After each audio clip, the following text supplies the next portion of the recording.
대장동 재판 판이 완전히 뒤집어졌습니다. 곽상도에게 대장동 사업 계획 보고 진술을 확보했다. 국민일보에 단독 보도가 나왔는데, 자, 이것도 내용을 보면 뭔가가 있어요. 검찰이 대장동 민간업자들로부터 2015년 곽상도에게 대장동 사업 계획을 사전에 설명했었다는 취지의 추가 진술을 확보했다.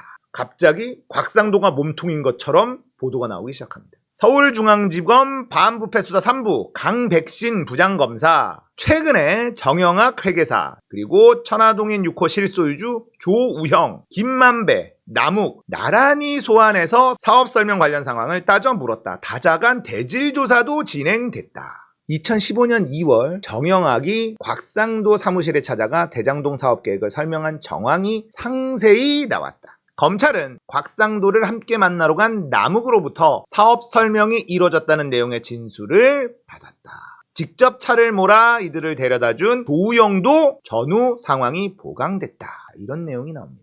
정영학은요, 2015년 설 연휴쯤에 김만배로부터 곽상도에게 대장동 사업을 설명하고 오라는 지시를 받고 남욱과 함께 곽상도 변호사 사무실을 찾았다. 조우영은 주차장에 제기하는 동안 정영학은 곽상도와 대장동 사업 계획을 이야기했고, 남욱은 자신의 사건 관련 대화를 나눴다. 이게 이제 이들의 진술이라는 거예요. 하지만 곽상도는요, 대장동 사업 보고가 없었다는 것은 이미 1심서 결론이 난 내용이다. 남욱은 2015년 2월 찾아온 적도 없다. 이렇게 얘기를 했어요. 사업 설명 유무는 검찰이 곽상도 뇌물과 알선 수재 혐의로 기소할 때 내세운 핵심 전제였는데, 이게 무죄 판결이 났잖아요. 곽상도가 50억 받은 거, 사업 내용을 사전에 알고 있던 곽상도가 대장동 컨소시엄 구성 과정에서 민간업자들이 원하는 방향으로 영향력을 행사하고 대가로 50억 받은 거다. 이렇게 주장하고 기소를 했는데 무죄 판결이 나버렸죠. 자, 그러면 왜 무죄 판결이 나왔냐? 관련자들 증언이 엇갈렸어요. 사업 설명도 이루어지지 않았다고 봤습니다. 재판부는, 1심 재판부는. 왜 그랬냐면 김만배는요, 정영학에게 지시한 사실을 부인했고요. 이 당시에는 곽상도도 사업 설명 듣지 못했다고 반박했고, 남욱도 1심 법정에서는 곽상도를 찾아간 적은 있지만 대장동 사업을 보고한 적은 없다고 말했어요. 그러니까 이게 검찰의 시나리오가 성립이 안 됐던 겁니다.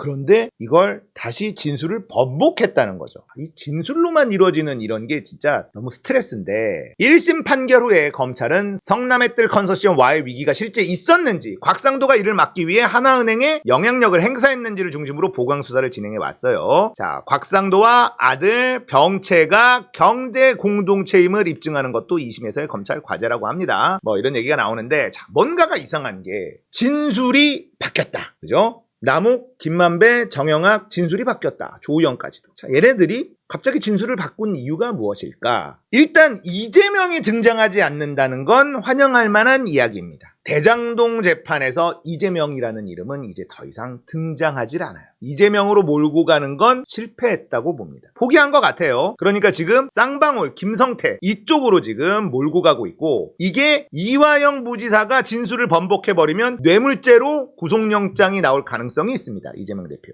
지금 굉장히 이 대북 송금 이 사건이 요상하게 흘러가고 있단 말이죠. 여기가 굉장히 중요한데, 대장동에서는 지금 이재명이 안 나와요. 이건 반가운 얘기지만 왜 이들은 진술을 바꿔서 곽상도를 지명하고 있을까? 저는 특검 가기 전에 정리를 해야 된다. 이 특수부예요. 미션이 떨어졌어. 윤석열까지 올라가지 않도록 하려면 박영수를 살려놔야 돼요. 박영수가 이 사업의 핵심 멤버란 말이에요. 그리고 특수부 검사들의 대빵 중에 대빵이 이 박영수입니다. 특검으로 가면 박영수를 건드릴 수밖에 없고, 그렇게 되면 윤석열까지도 연관되는 게 그림이 나올 수밖에 없단 말이에요. 지금의 특수부는 어차피 대장동 이거 이재명 안 나온다. 이재명은 물 건너 갖다 치고 박영수를 지켜라. 그래야 윤석열을 지키는 거다. 특수부에서 박영수 절대 못 건드립니다. 윤석열도 형님으로 모시는 분이에요. 감히 박영수를 특수부가 쳐? 있을 수가 없는 일이라는 겁니다. 특검 가면 박영수 건드릴 수밖에 없으니 미리미리 면죄부를 줘서 정리해놔야 된다. 그래서 곽상도를 희생양으로 삼자.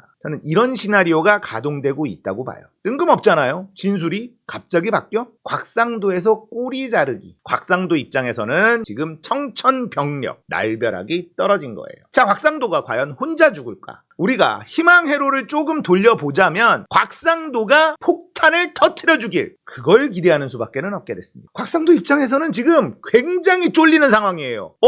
왜 갑자기 나로 몰고 가지? 나 말고 돈 받은 놈들도 많고 해쳐먹은 놈들도 많은데 곽상도 입장에서는 이게 뭐야? 얘네 지금 무슨 짓거리 하는 거야? 이상하단 말이에요. 혼자 죽느냐 같이 죽느냐. 곽상도가 죽는 건 이미 결정이 났습니다. 우리가 기대하는 건 혼자 죽지 마라. 상도형, 세상 기정하다. 혼자 죽으면 안 된다. 물귀신 작전 가야 돼. 그래야지 상도형 못 건드리지. 카드를 꺼내야 돼. 혼자 죽는다고 얘네들이 나중에 뒤에서 챙겨주냐? 안 챙겨줘. 뒤를 봐주지 않는다니까. 얘네들이 진짜 무서운 게 뭐냐면 그렇게 혼자 죽어라 하고 뒤를 봐주느냐? 아니에요. 철저히 밟아버립니다. 왜냐면 화근이기 때문에. 살려두면 화근이기 때문에. 철저히 망가뜨려버립니다. 아무것도 못하게 해버려요. 얘네들이 무서운 점이 그거예요. 그러니까 여기에서 물러나는 순간 그냥 끝난다는 걸 곽상도는 잘 알고 있을 겁니다. 제발 상도형 알지? 혼자 죽으면 개죽음이야. 모든 걸 다 뒤집어 씌울 거라고. 혼자 죽지 말자. 협박이라도 하고 버텨야 돼. 나 건드리지 마라. 나 아는 거 많다. 조만간에 상도형의 반응을 기다려보면 재밌는 일이 나오지 않을까 이런 생각이 들어요. 자, 대장동 재판은 이재명은 사라져버렸습니다. 이젠 꼬리 자르기. 곽상도에서 꼬리를 자르려고